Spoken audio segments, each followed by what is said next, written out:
we're probably going to get a lot of realtors or people who are interested in real estate. Sure. Like I said, like everybody wants to be, you know, in real estate a lot of times, right?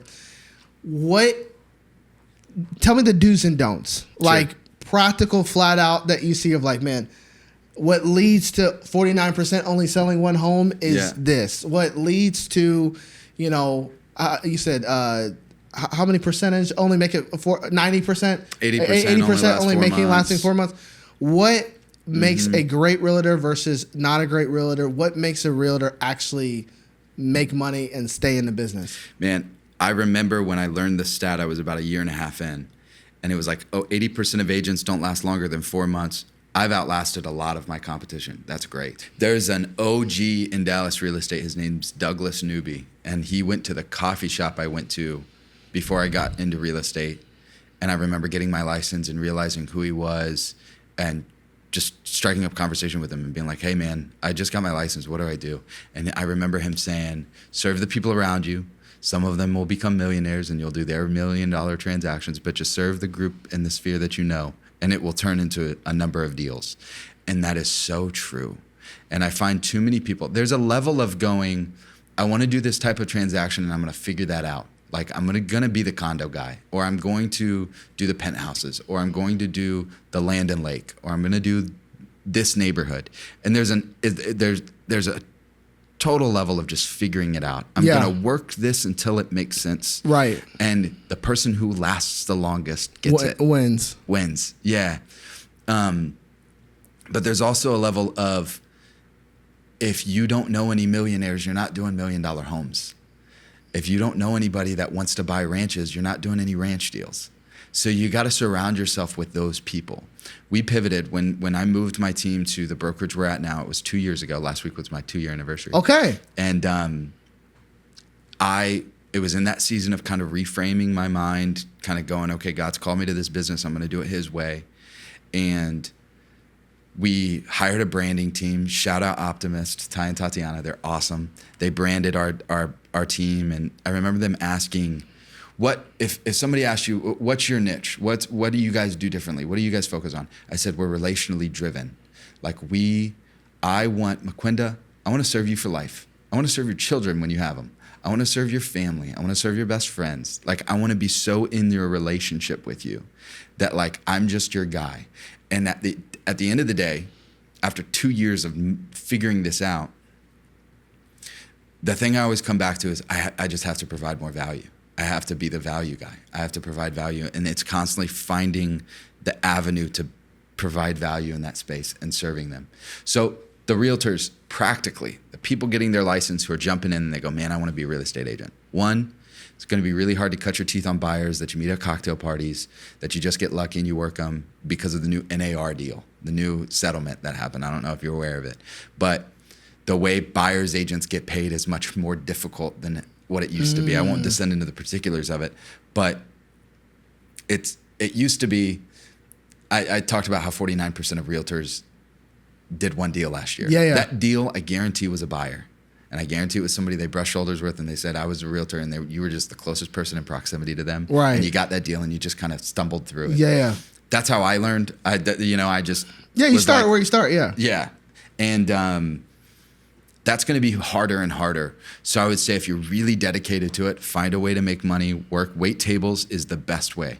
You work nights, you got your days free, and you can, you work 30 hours a week and you make normal money waiting tables, and then you're able to jump into real estate in the rest of your day.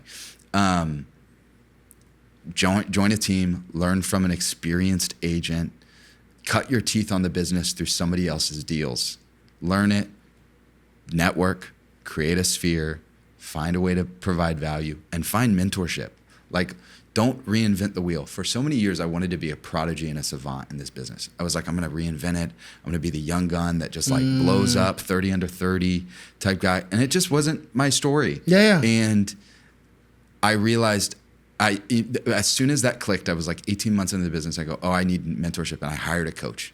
And I've had coaching since then. I spend a lot of money a month on coaching, where somebody is in the weeds of my business. They are beating me up every single week. They're looking at my personal budget. They're looking at like where my leads are coming from, what my marketing looks like, all of that stuff. They're asking me when my last date night with my wife was. Like they want me to build wealth and create balance.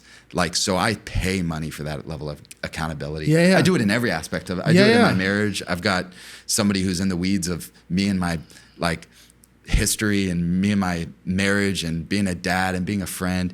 You got to find that mentorship. Pay for it. Don't try and make money quick. Make money the right way. And it's okay for life to be long. Let life be long. Like, that's a lesson I'm learning this year is make space for something to grow and compound slowly, because you'll have such a solid base by the time it starts to really cook, because you've spent so much time doing it and fine-tuned it. You don't have to make money quick. That's you know what I mean? Good. Yeah. No, dude, that was a whole master class of real estate right there. No, I think, and I mean, I think in so many ways people can understand the opposite of what people do of like doing it fast.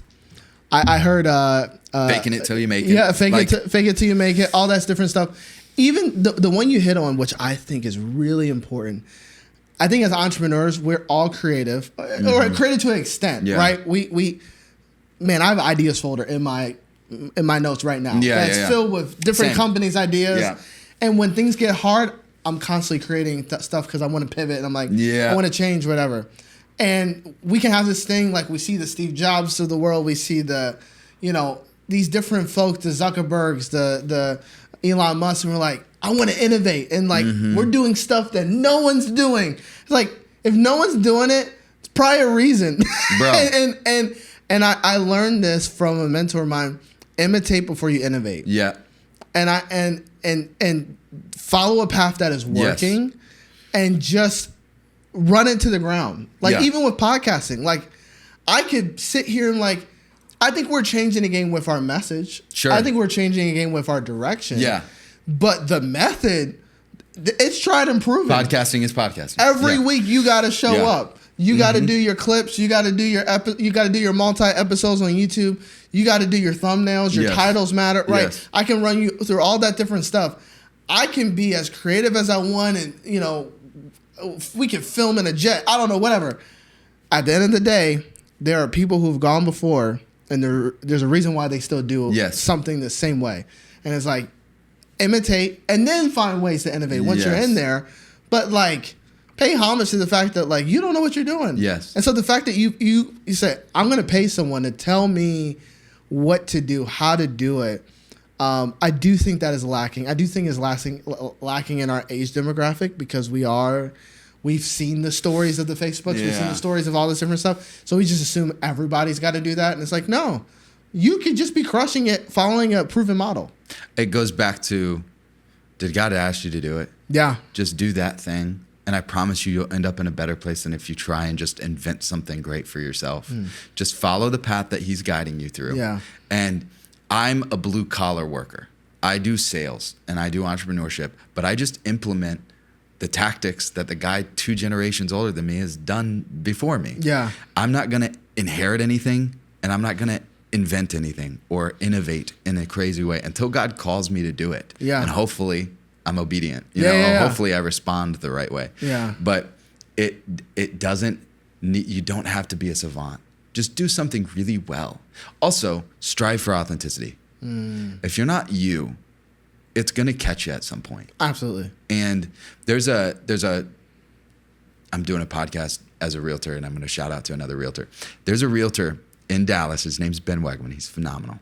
He early on came into the game and was what realtors do on social media now. He was one of the first to do it. And he carved such a lane that now his business is exploding, and he's top 0.01% of realtors in the country because he innovated.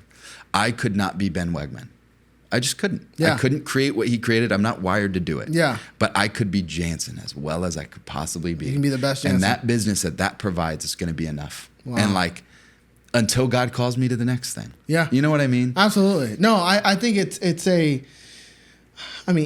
maybe part of it's contentment, but I think part of it is just like, hey, even with podcasting, like there's a lot of different voices out there. There's a lot of folks that are different personalities. Yeah. Typically, if you got a little screw loose, you're better on a podcast and you're a little wild. I'm not that. Yeah, I'm just a go-lucky kind of guy. I love people. Like, I settled on, like, if you're gonna bless me, you're gonna bless who I am. Yes. And the Holy Spirit told me before I started this, he's like, McCoy, I didn't make a mistake when I picked you. So no, he didn't, man. I love that. He's gonna flow through you the way he made you.